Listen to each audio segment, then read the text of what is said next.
Hey everyone, welcome back. Hope you're having a fantastic day so far. So this month in January of 2025, some huge changes just started to Social Security. In this video, we're going to be covering what those changes are. But before we go ahead and dive into it for today, if you would like to receive up to $200 in free stock or $200 in free cash, in a pinned comment below, I will be leaving a link to Robinhood. All you have to do is once you click on that link is just sign up for a free account and then simply link your bank account. You do not even have to make an opening deposit. At that point in time, Robinhood will be sending you one free stock worth all the way up to $200. And if you'd rather just have the cash, all you have to do is once you receive the free stock is just sell it for what it's worth and then transfer the cash value right back to your bank account. Okay, so diving right into it for today, once again, starting this month in January of 2025, we had a few pretty big changes that started for Social Security. We are going to be covering that once again in today's video, starting off with the first one. Of course, one of the bigger ones, which was the cost of living adjustment of 2.5%. Now, this is according to the Motley Fool. So they say that technically, the Social Security Administration first applied the 2.5% cost of living adjustment to the December 2024 benefit, but since the Social Security Administration pays benefits in the month after the month they're due, beneficiaries will see their first checks with the new amount arriving this month. When you'll get your January check depends on the day of the month that you were born. So if you were born on the 1st or the 10th, you will be receiving your check on January 8th, which was 4 days ago. If you were born between the 11th and 20th, you're going to be receiving yours in 3 days on Wednesday, January 15th.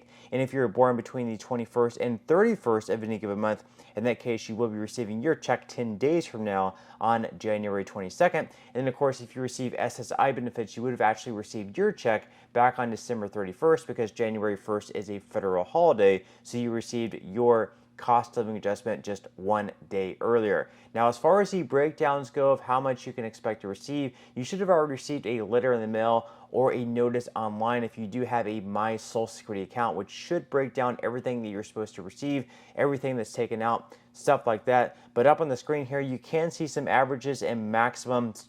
So for 2025, the max for individuals is $967 per month. The max for couples is $1,450 per month. For retired workers, the average this year is $1,976, up from $1,927.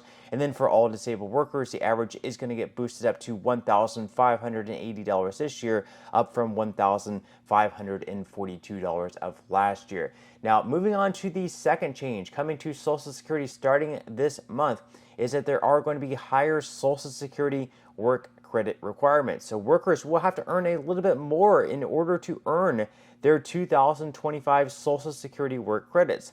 You need at least 40 of these in order to qualify for retirement benefits, and you can only earn a maximum of 4 credits per year. So in 2024, you received 1 credit for every $1,730 that you earned, but this year in 2025, it will take $1,810 in earnings to get 1 credit.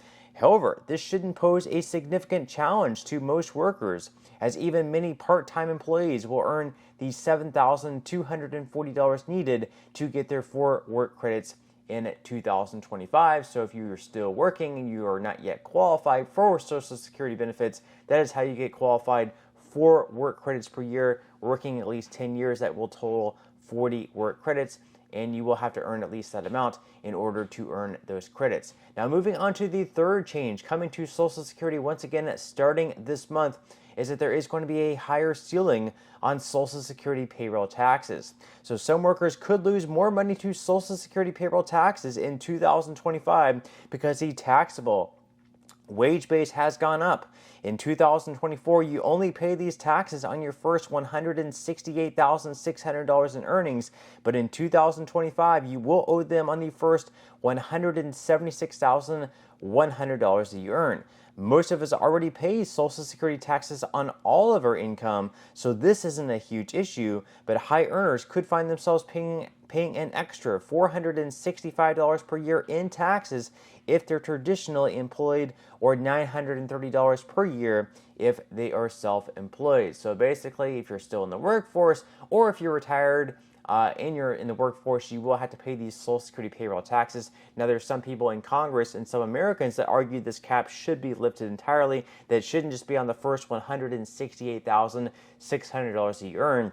That should be on all of your earnings. So, for example, if you're like a pro athlete and you're earning $10 million per year, out of the $10 million a year earning, you're only paying Social Security payroll taxes on the first $168,600 you earn, and anything above that, up to $10 million, it is not going to be taxed at all. So there's going to be some arguments out there, and there are some arguments out there that we should be taxing all of those earnings, but then there are some people who are more anti-tax who believe that that extra money definitely should not be taxed if we're already being taxed enough on that money. Of course, leave your thoughts and comments below. Now, moving on to the fourth change this month in 2025, that there are going to be higher earnings test limits. So retirees who are working while claiming Social Security under their full retirement age will be able to earn a little bit more in 2025 before the government withholds any money from their checks. Those at or over their FRA never have to worry about having money withheld, regardless of their annual income. In 2024, those under their FRA all year lost $1 for every $2 they earned over $22,320. Those who reached their FRA in 2024 only lost $1 for every $3 they earned over $59,520 if they earned that much before their birthday. But in 2025, starting this month, these limits have risen to $23,400 and $62,160 respectively. So if you started receiving Social Security benefits before your full retirement age and you were still in the workforce, it was possible that you could have some of your wages, some of your benefits withheld because of this, but that is going to be lifted up just a little bit this year, starting once again this month in January. Now, the fifth change coming to Social Security this month is that there is going to be a higher full retirement age for those born in 1959 versus those born in 1958. So full retirement age reaches 66 years and 10 months this year for those born in 1959. It's been gradually increasing over the last few years and will finally stop next year when it reaches 67 for those born in 1960 and later. You're still free to claim as early as 62 regardless of your FRA, but claiming under your FRA can reduce your checks by up to 30%. It is important to weigh all of your options before claiming to avoid shortchanging yourself unless you have a serious health or financial issue that makes delaying impossible. And then the sixth change is really the big one, the one that just passed in the House back in November, passed in the Senate in December, and was signed into law by Joe Biden just this month, was the Social Security Fairness Act.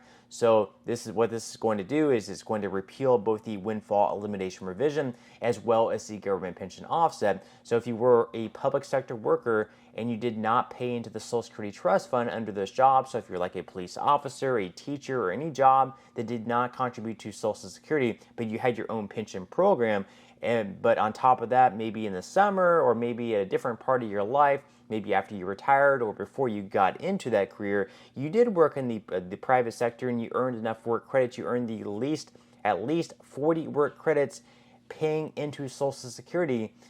Just because you're receiving that pension, or previously, or maybe in the future, when you're receiving the pension, just because you're receiving that pension, your Social Security benefits are reduced from what they would be if you were not receiving the pension. Now, because this bill passed, you are no longer going to be punished in having your Social Security benefits reduced just because you're receiving that pension. So what that's going to mean for a lot of folks is an average increase of anywhere between $400 to $700 per month. For some people, it's going to be even more than that. Plus retroactive payments dating all the way back to January of last year in 2024.